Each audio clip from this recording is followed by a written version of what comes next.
Talofa. My name's Joan McFarlane.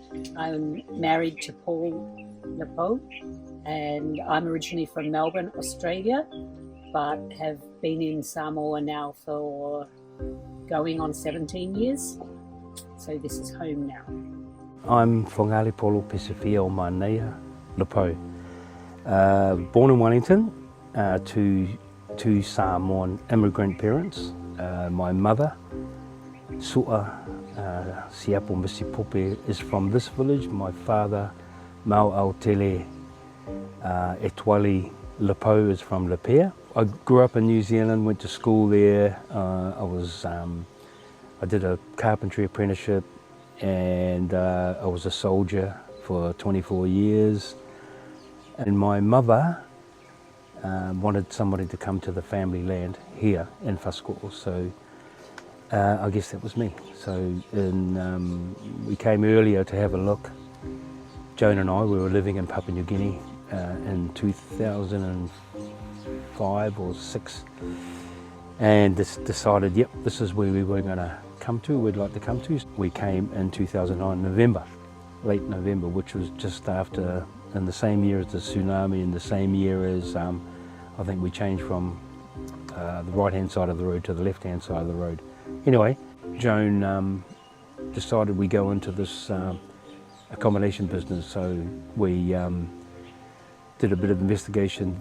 Joan developed a website, and then we started from there, which was about a year after, maybe 2010 or 11, we started doing that. And then additionally, we had a lot of produce growing on the plantation, so Joan had decided that we could add value to the products by drying it and then marketing it and selling it, making preserves. So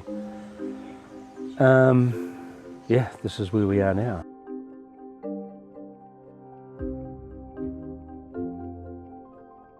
The inspiration behind all of this, I think, is Joan has always been quite a champion of the environment, and I guess we've grown more into this by, respecting the land and honouring anybody that may come after us. So trying to leave the land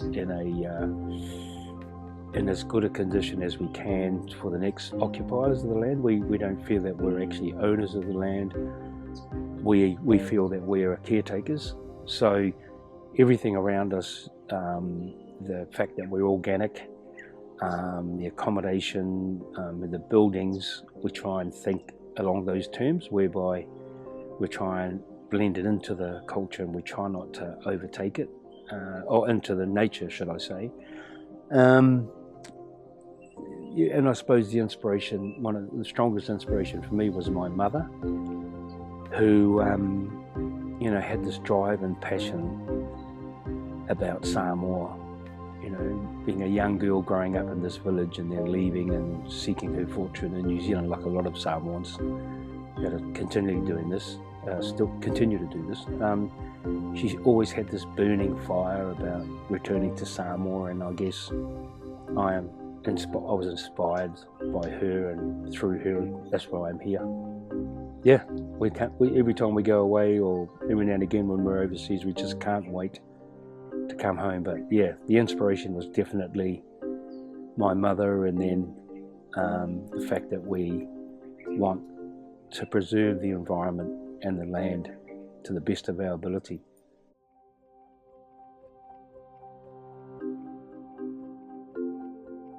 Visitors come, we try and give them a taste of, or an idea of the way of life here and the culture.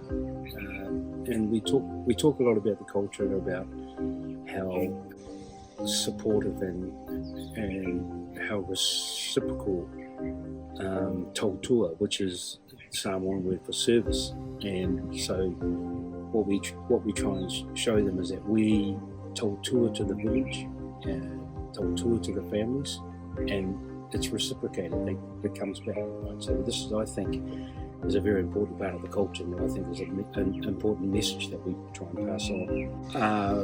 physically, we do things like we show them how we harvest and what we do with the fruit, and then we have a demonstration of actually making, showing them the 3 different stages of the Pālangis call it coconuts, but we have 3 different names: the new, then it's a popo, and then it's an o'o. And then so we show them that. Then we show them the different types with the new, where you kikahi or su'e. And then we show them how to pick one up when they're driving along the road, how to pick it up and make sure it's hard around and you can shake it, and you shouldn't hear any water because it should be absolutely full. So all those little things. And then we show them how to make pepe. We show them how to make a tawanga, because I think tawangas are actually unique to Samoa. I've been to a lot of islands where we've made pepe, but they use rice sacks, tea towels, all sorts of things. But in Samoa, we have a tawanga. And a lot of the guests are driving along the road and they can see this tawanga on the side of the road and they don't know what it is. And then we just get one of our staff to get a tree, clean it, and actually make a tawanga. And to them, it's actually fascinating, because then it demonstrates that everything we do is actually from nature, which is what the key message we want to do. And when we make, then we at occasions make an umu and treat them to a Samoan meal. We use laukalo. We don't use tin foil. We do it, we try and do everything, replicate it the way that my grandparents or their grandparents did it.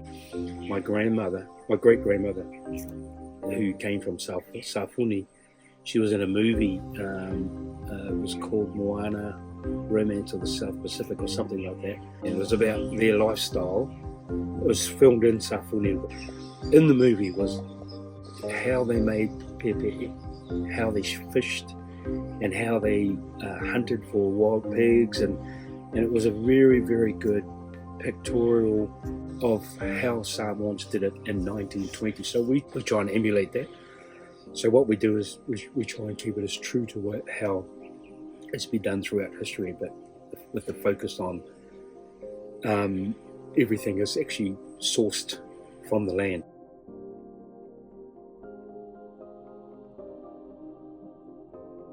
When we thought about coming to Samoa, we knew that we had this land, which is customary land belonging to Paul's family, and we wanted to design some accommodation that was sympathetic to the environment. So it's tropical, it's very hot.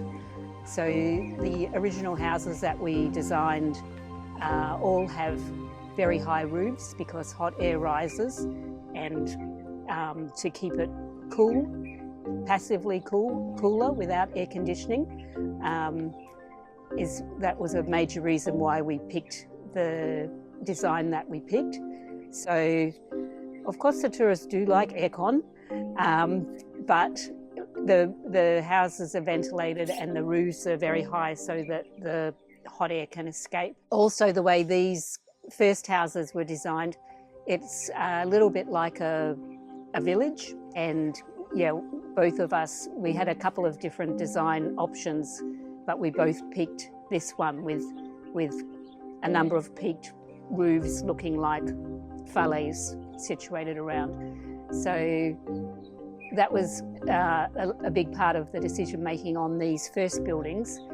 Then 8 years later, maybe, we designed the other building at the back, and this was interesting because we've been living here all that time, so we had a very good understanding of local architecture, the materials that are available, and also what we wanted. So we wanted to add a couple of extra rooms for tourists, but we also wanted to create a communal area that could be multi-purpose. It could be used for tour groups, it could be used for serving meals when our guests want their meals prepared in-house, and a meeting room, so different purposes. So eventually I came up with this design that we have over here, which is kind of loosely based on a Samoan whale that you see everywhere, So the communal area on this side of the building,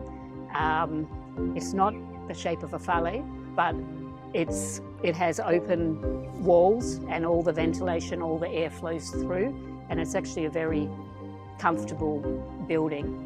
Then on the back of the traditional Samoan ifieleele, you often see bedrooms built in, enclosed in a more European fashion, and that's also what we have over there. We have the 2 bedrooms and a lounge room at the back, and they are enclosed.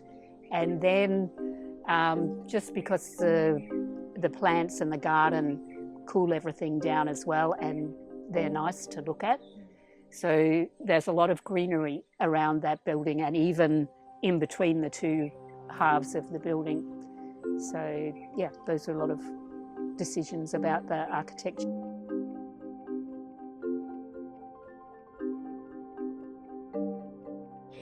I guess we have a couple of different types of visitors to our resorts. The first type is the people who are staying here, and sometimes they stay for a night or 2, and sometimes they stay for a week. For those people, yes, they're very interested in what we're doing on the plantation, and for some of them it's one of the main reasons why they've chosen to stay with us. So we encourage them to explore the plantation, all the areas of the plantation. We will also go with them and explain what the different plants are, what the different fruit trees are, how some of the plants are used. We give them fresh fruit from the plantation, and also we're an organic plantation, so that's another factor that comes into it, and how we manage to keep our trees healthy and producing fruit in an organic way. They can pick anything they see and eat it while they're here, and we give them a bowl of fresh fruit every day. And then we also make dehydrated fruits and various preserves from what we grow, so they get to taste those, and often they'll buy them to take back home as gifts or just to eat. So that's one category of visitor. Also, while they're here, we do encourage them to visit some of the local attractions. One of the things that we often promote is the giant clam sanctuary at Savaya. Anybody who likes snorkeling, that is a really unique experience, and they love it. And other snorkeling spots around Upolu and even on Savai'i. Then, in addition to that, we quite often get a tour group. So these are generally they're older people, no, not really old, but older, often from Australia or New Zealand, and they've come to Samoa on an organised group tour. They have a series of activities that they do throughout the week, and one of those will be a visit here. So with that, we do an introduction to Ifieleele and tell a bit about our story and how we got to here. And then we walk around the farm and show them all the different trees. We have goats as well. So if we've got any baby goats at those particular times, they love to pick up and cuddle the baby goats. And then we bring them back and show them the drying process for our dehydrated fruits. And then we have a morning or afternoon tea with them, and they get to sample our products, and again they can buy them to take home. Also, as part of the cultural traditions that we show our guests, Paul and our workers do a demonstration of all the different stages and uses of the humble coconut, from the new up to the popo. He allows people to taste the new, and then eventually we scrape the coconut and make some pepe, and they get a shot glass of pepe, and when they taste that pepe, it blows their mind. They can't believe it. It tastes so good when it's fresh like that. Again, this demonstration, or parts of this demonstration, are done by many different tourist operators in Samoa, but because Paul goes through it, right through it, even making the tawanga, they say that when they see it here, they see things that they haven't seen anywhere else, and it's quite entertaining, and they love that part of the experience that they have here.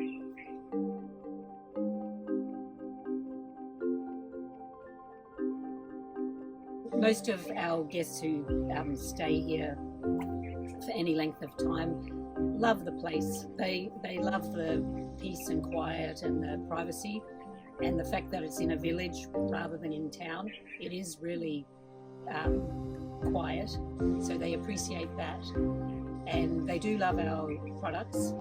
They like to take them back as gifts, but some of the feedback that we've had from tour groups has been really excellent. So remember, these people, they're doing a series of activities throughout their week, and they tell us ours rates in the top 1 or 2 of all the activities they do. So I think they love to see what we're doing, and they love to taste our products. Those groups usually buy quite a few to take back home.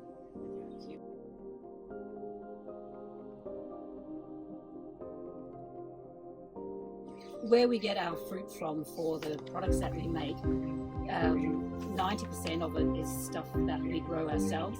We promote our products as being organically grown, and we are organically certified under the WIPD certification. So we know our produce is organic. We do have to be careful if we're buying from outside to be sure that it's also organic.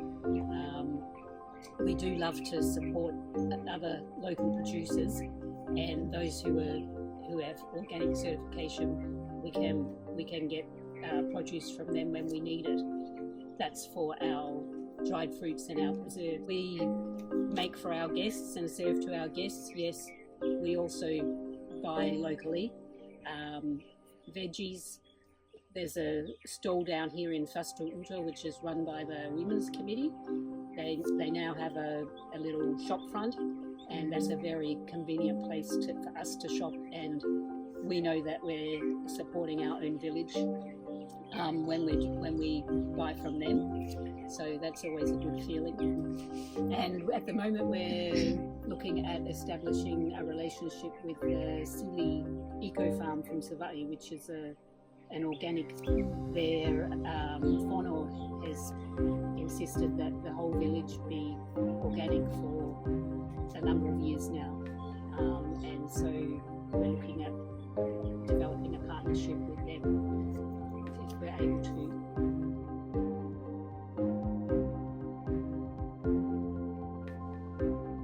Okay, well, promotion.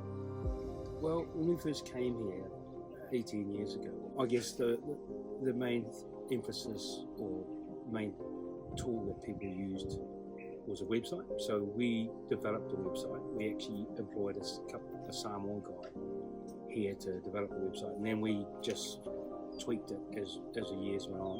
I do want to mention at this point though that I'm 70 and Joan is 67. So we're baby boomers, so we're actually probably missed the bus on social media, and that's brought about by when our grandchildren turn up. One of our grandsons is a videographer and a TikTok, whatever they do, and he quietly builds stuff for us while we're here. But the problem is that all of these social media things require a bit of maintenance. So you've got to update your profile, you've got to upload new videos, and you've got to do this and do this. And quite frankly, at my age, it's beyond me, so I don't.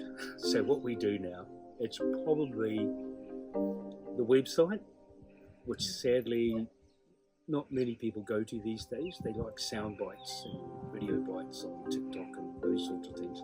So I guess there's some sort of thought that we may be missing out. So, and a lot of word of mouth. So a lot of people, when they have weddings here, we had quite a few weddings, and a lot of people stay here. They post a lot of things, videos. So I guess you could call that word of mouth when people post things of their stay here. We had a wedding just recently where we saw a website that was actually generated, a TikTok video that was generated just for the wedding, and it was absolutely amazing. Everybody had to go on with those funny QR codes and upload all their videos, and then somebody edited them, and we just looked at them and thought, wow. You know, back in the day, you would pay somebody 10,000 tala to do this for you, but people that just turned up, took photos of everything and things that I'm looking at the photos going, where's that? And I said, oh, just down there. You know, we didn't. You know, you don't realise, I guess, how good things or what people see that they love that you don't necessarily love, but they just think, oh well. I think we saw about 20 photos of one particular tuila that was beautiful. You know, they're just in different lights posted. So yeah, promotion. I'm not, and I think we're actually behind the 8 ball here. We could do it better, I know, and there's a lot more things that out there now that actually can promote us better. But you know, as I said, you know, it requires a bit of maintenance, and we probably haven't got the wherewithal and the time. Well, you should make the time, but word of mouth is probably the most effective. I don't think we get many hits off our website now as much as websites are so sort of old news, aren't they? So there.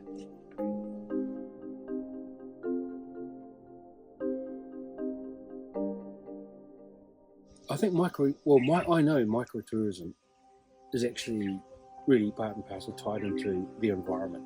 Okay, so, and a lot of people, visitors from overseas, have never seen are wowed and amazed by how we live here, but we live with nature. And I think the whole thing about preserving the world for later generations is very, very relevant, given that the rising sea levels and all these things about climate change.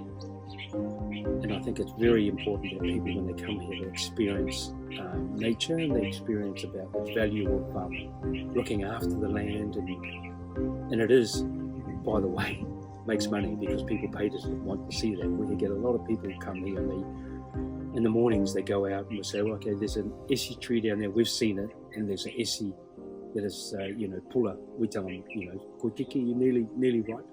So we'll give them the stick, and we give them a buoy, go down there, and it just absolutely blows them away that they actually get an essie, come back, wash it, cut it up, put it in their wheat picks, put it in there, and then we talk about if we're there and something, while we're down there, we get the boys to pick up any rubbish. We're very, very careful about depositing, things that aren't biodegradable, like plastics and that. So, yeah, I think it's very important because I think the whole thing ties into preserving our land, our whanua. Joan and I bought into it. And this is amazing for me because I'm an ex-soldier, right? Been around the world, and, I think all you do as soldiers is line people up and shoot them. So for me to come here and actually think about growing, preserving life, honouring people before me and honouring what we're going to leave behind, it's a really nice direction my life is taking right now.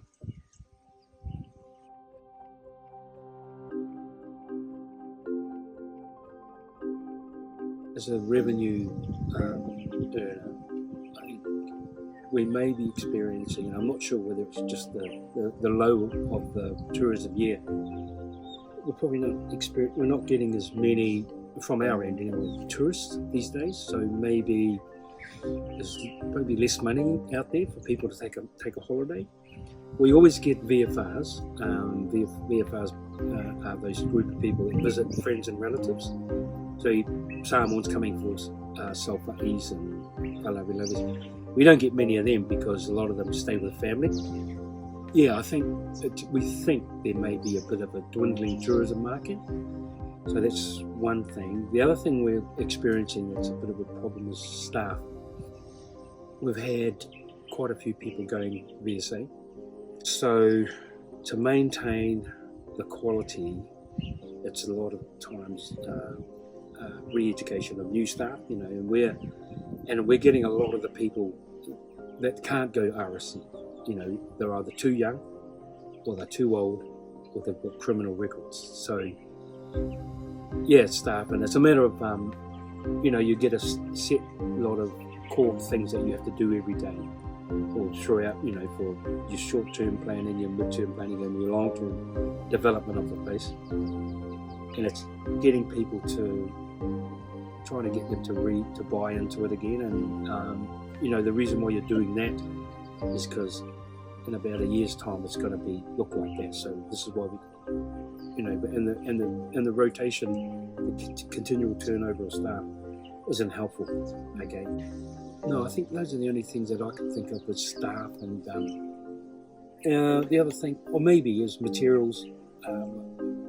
To keep this place going, you have to do a lot of maintenance. Right? So sometimes there's a bit of a shortage of materials. Like I redid the deck here a little bit, and I couldn't find the right size decking for ages, and it's just supply chain issues. So those are the three things. I think it's maybe a reduction in tourism, possibly. I'm not sure about that. Our staff, the turnover of our staff, and the availability of materials are probably the three things. Yeah.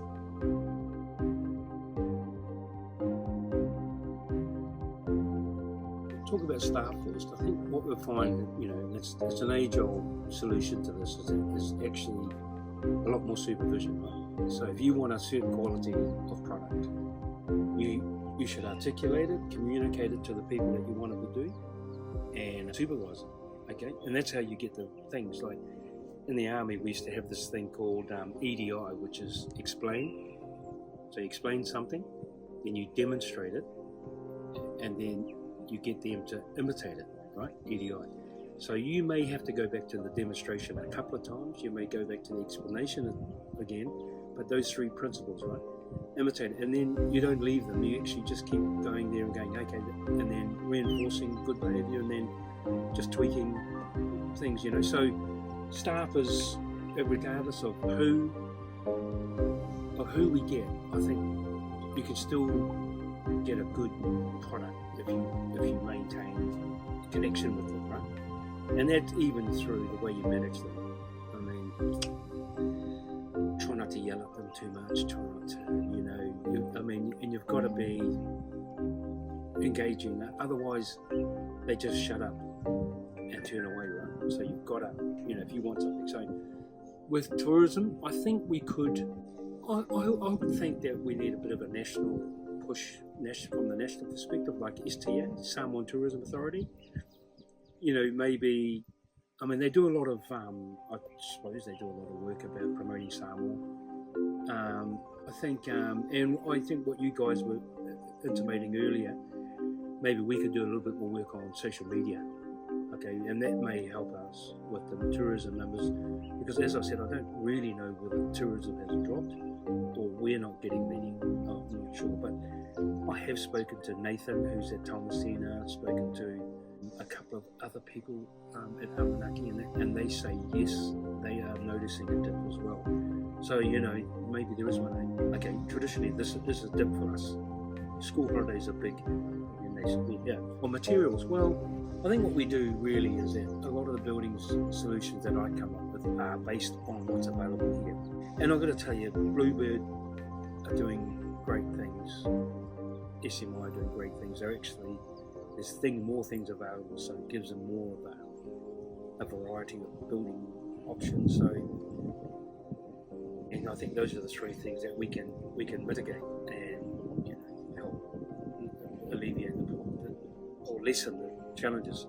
Okay, where do I see Ifieleele plantation in the future? I think pretty much the same.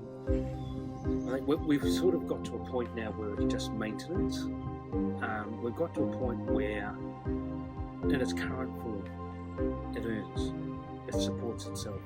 We are thinking, you know, at our age, that someone else can come and take it to another level, have a different look at it, and we would be happy for that to happen, because, you know, we have got all the good ideas. I mean, it's working for us.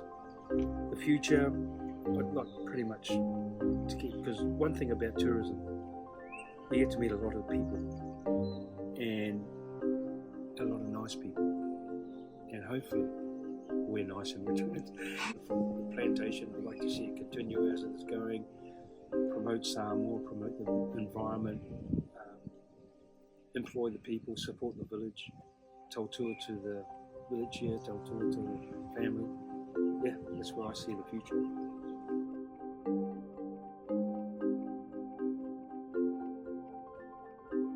When our guests leave Ifieleele plantation, we want them to feel refreshed and relaxed, and of course we want them to remember what a wonderful time they had, how much they enjoyed staying here.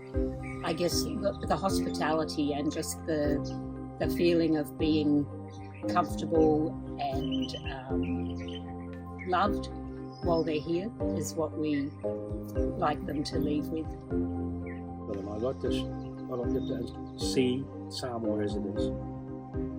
I think, you know, the richness of the culture, the richness of the people, the richness of the actual island, you know, everything is so green, the friendliness, but also, you know, the hard work of the people here, and how difficult it is to actually compare life in, let's say, Australia and New Zealand and Samoa. It's not apples. It's very much apples and oranges, right? You know, there's no comparison. And maybe when they go back and they meet Samoans in Auckland, and they meet Samoans in Australia, they can understand more about them because of where they came from. We'd like them to experience the rich culture in our food, and how, you know, when you come out of up here, come into the village, we're very much part of the environment. We have to be, because we depend on the environment to survive. And I think, well, I know that the environment depends on us to survive. So we'd like to get that message. We'd love people to, you know, have that message about, you know, how, you know, you have to look after, you know, what you get, what you put into it is what you're going to get back, right? So, and we're just custodians here. We're only here for a short while, so it's our responsibility. This is what I want the guests to understand. It's our responsibility to look after it while it's in our care, you know, because it's getting really bad in some places, you know, rising sea levels, you know, rising temperatures. So yeah, we just want to do our little bit, you know, a friend of mine used to say, you know, how do you eat an elephant?